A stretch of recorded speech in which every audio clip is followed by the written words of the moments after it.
हमारे यहाँ भारत में 1 घंटा 2 मिनट का चंद्र ग्रहण है, जो शाम को 5:45 से शुरू हो रहा है और 6:47 मतलब 6:47 पे समाप्त हो गए हैं।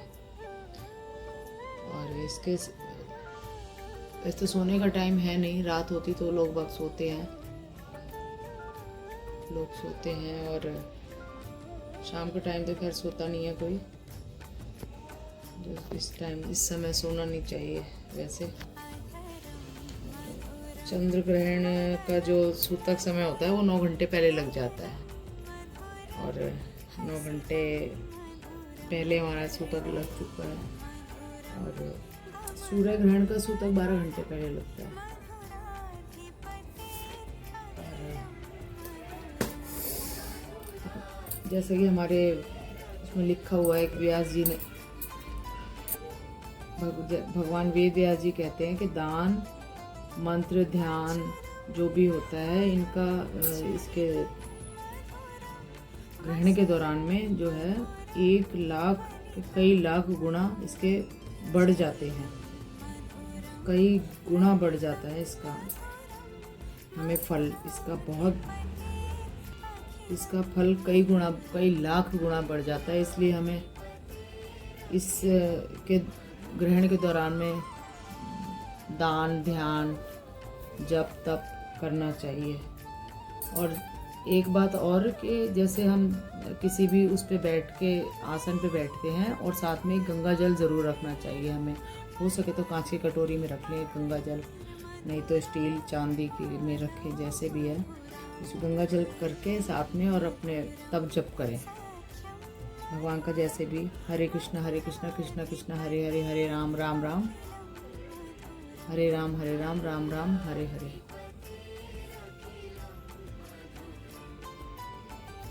और जैसे हम ग्रहण के काल में हमें दान करना चाहिए, तो जैसे हम गाय को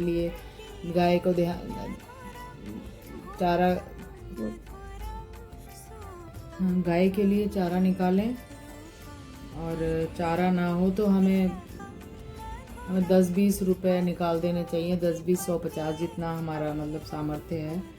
और बाद में निकाल के हम बाद में उसको दे सकते हैं। पक्षियों के लिए अन्न ला के पहले रख सकते हैं, उसमें हाथ डाल के बाद में दे दें, पक्षियों को डाल दें।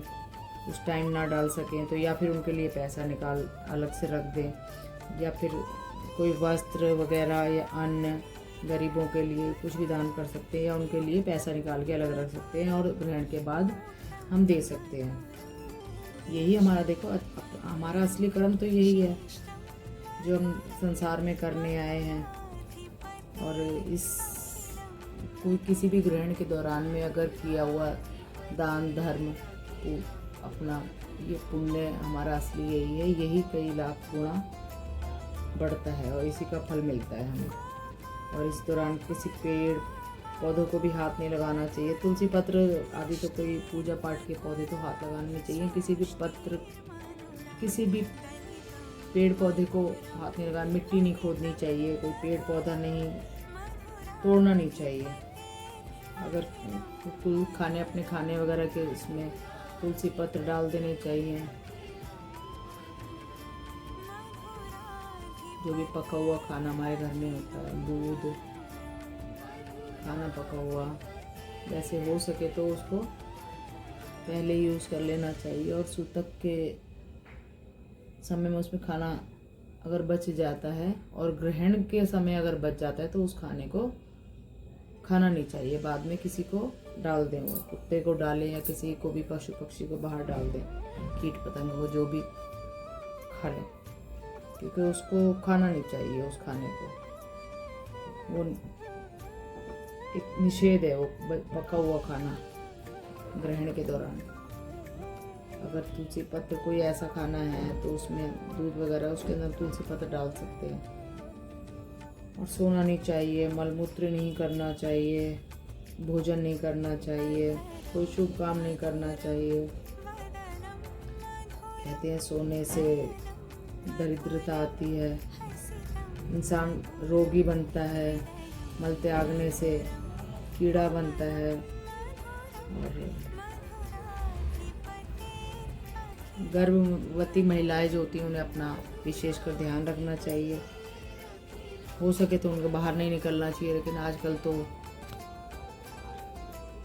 आजकल तो यह है कि भाई पॉसिबल है नहीं कि महिलाएं भी आजकल बाहर जाती हैं, बाहर अपना नौकरी करने के लिए। तो हो सके तो थोड़ा सा उसकी चांदने में ना आए, उसकी रोशनी में ना आए, साइड में ही रहे। तो गर्भवती महिलाओं को अपना विशेषकर ध्यान रखना चाहिए, भगवान का ज़्यादा से ज़्यादा जाप करना चाहिए, कोई चीज़ काटनी पीटनी नहीं चाहिए, कपड़े नहीं धोने चाहिए, और अपने बाल तो वैसे किसी को भी नहीं धोने चाहिए, बाल निचोड़ने नहीं चाहिए, कपड़े नहीं धोने चाहिए, किसी को भी कपड़े निचोड़ने नहीं चाहिए, क्योंकि ये सब अशुभ माना गया है। और कोई पेड़ पौधा तो हाथ लगाना नहीं चाहिए, तो आपको बता ही दिया उस चीज़ का। अच्छा, एक बात और कि हमें जैसे हम कभी हों कहीं पर, तो हमें किसी के फ्री का खाना नहीं खाना चाहिए कभी भी इसके दौरान, ग्रहण के दौरान तो बिल्कुल भी नहीं खाना चाहिए। कहते हैं इससे जो है ना 12 साल का हमारा पुण्य, 12 साल का पुण्य नष्ट हो जाता है दूसरे का अन्न खाने से ग्रहण के दौरान। ये स्कंद पुराण के अंदर लिखा हुआ है, ठीक है। हमें कभी भी किसी भी ग्रहण के दौरान में नहीं खाना चाहिए। तो हमें अपना मंत्र का जाप करना चाहिए, यही हमारे अकाउंट के अंदर अपने जमा कर लें जो भी है। और हम अपने पितरों को भी तर्पण कर सकते हैं वैसे इस दौरान। कहते हैं किसी भी दौरान, ग्रहण के दौरान, हम किसी भी ग्रहण के बीच में पितरों का तर्पण, पितरों को याद करना, जल दे उन्हें, एक लोटे में जल लेके सातवें गीता के 7वें पाठ का अध्याय का पाठ कर सुन सकते हैं। हाथ नहीं लगा सकते, उन्हें मंदिर में हाथ नहीं लगा सकते, किताबों को हाथ नहीं लगा सकते। आजकल तो फ़ोन है, फ़ोनों के अंदर आप सुन सकते हैं गीता के 7वें अध्याय का पाठ। और उसके बाद लोटे के अंदर काले तिल और कुशा डाल के रखें, और वो बाद में अध्याय पूर्ण होने के बाद अपने दक्षिण दिशा की ओर मुख करके उसको पितरों को अर्पित कर दें। जल को पितरों के लिए भगवान से प्रार्थना करें कि हमारे पितृ स्वर्ग में वास करें, मोक्ष को प्राप्त हो। पितरों के लिए ही ये किया है, तो इसलिए पितरों को ही प्राप्त हो। गीता का 7वां अध्याय ऐसे प्रार्थना करनी चाहिए। और ऐसी प्रार्थना करने के बाद 3 बार बोलने के बाद पितरों को तर्पण देते हुए जल और आशीर्वाद मांगना चाहिए। चंद्र भगवान के लिए उनका कष्ट, जो उनको कष्ट होता है इस दौरान, भगवान उस कष्ट को थोड़ा कम करें प्रभु। ये भी देवता हैं,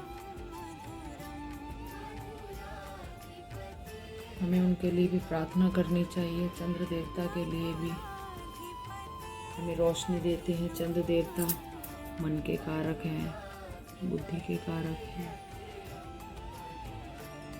हमारा दिमाग शांत रखते हैं चंद्र देवता।